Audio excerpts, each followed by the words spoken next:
Assalamualaikum warahmatullahi wabarakatuh. Di sini saya akan memaparkan pengertian dari semantik. Apa itu semantik? Kata semantik dalam bahasa Indonesia.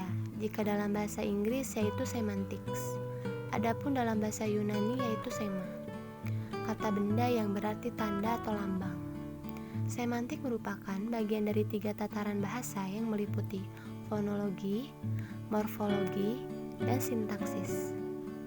Jadi, dalam arti lain dapat dikatakan bahwa semantics adalah pembelajaran tentang pembentukan simbol kompleks dari simbol yang lebih sederhana, serta pragmatika penggunaan praktis oleh komunitas pada konteks tertentu. Tujuan mempelajari semantik. Tujuan mempelajari semantik bagi wartawan atau reporter agar lebih memudahkan dalam memilih dan mengolah kata yang tepat dalam memberikan informasi kepada masyarakat.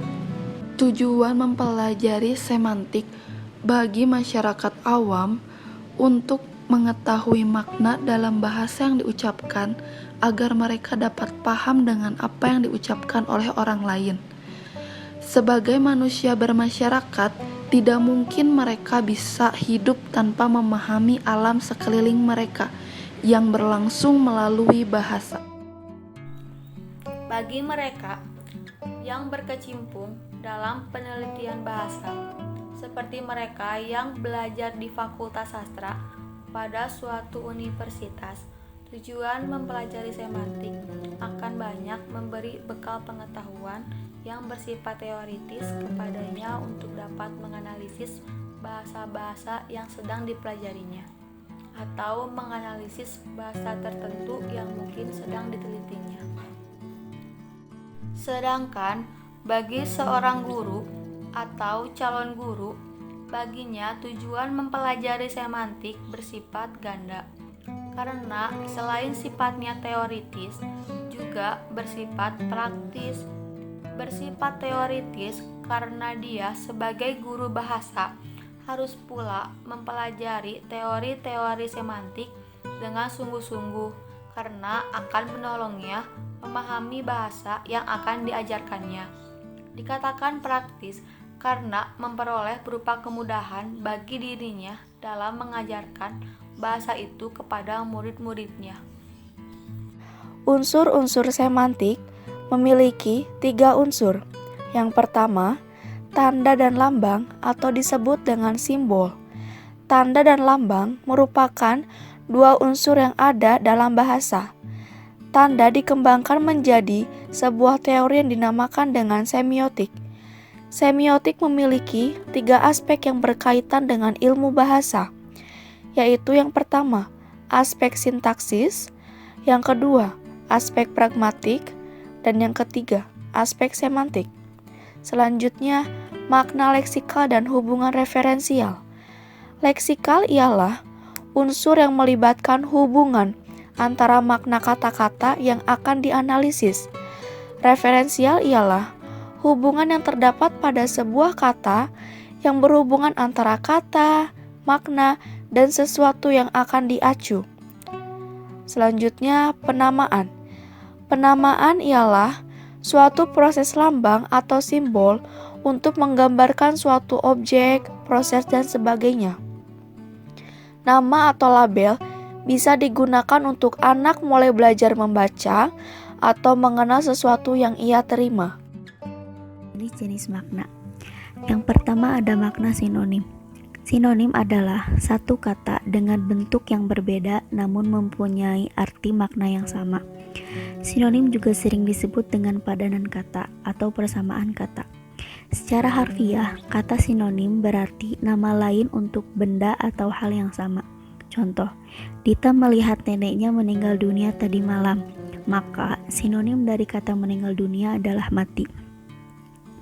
Kemudian yang kedua ada makna antonim. Antonim adalah nama lain untuk benda lain pula. Antonim adalah kata-kata yang maknanya saling berlawanan satu sama lain. Antonim juga sering disebut dengan lawan kata. Merupakan lawan kata yang memiliki arti berlawanan terhadap suatu kata. Contoh, jarak antara lapangan sepak bola dengan rumahku sangat jauh. Maka antonim dari kata jauh adalah dekat. Makna denotatif adalah makna sebenarnya atau makna yang memang sesuai dengan pengertian yang dikandung oleh kata tersebut. Denotatif juga sering disebut dengan makna umum. Contohnya, kambing hitam Pak Arif sudah terjual di pasar. Bisa kita pahami bahwa kata kambing hitam di sini bermakna sebenarnya, yang artinya kambing hitam tersebut memang berwarna hitam. Makna konotatif. Makna konotatif adalah kebalikan dari makna denotatif, yang berarti bukan makna yang sebenarnya. Bisa juga disebut dengan makna kias atau makna tambahan. Contohnya, pejabat tersebut mencari kambing hitam untuk mempertahankan jabatannya.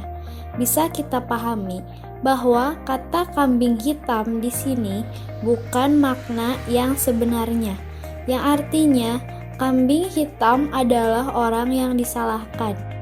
Makna polisemi adalah suatu kata yang mempunyai makna lebih dari satu. Contoh, saya masih punya hubungan darah dengan keluarga Burani, yang artinya kesaudaraan. Peribahasa. Peribahasa merupakan kelompok kata atau kalimat yang tetap susunannya dan biasanya mengkiaskan maksud tertentu. Nah, peribahasa terbagi dalam 5 jenis. Yang pertama, bidal. Bidal merupakan jenis peribahasa yang mengandung peringatan, nasihat, sindiran, atau makna yang lainnya.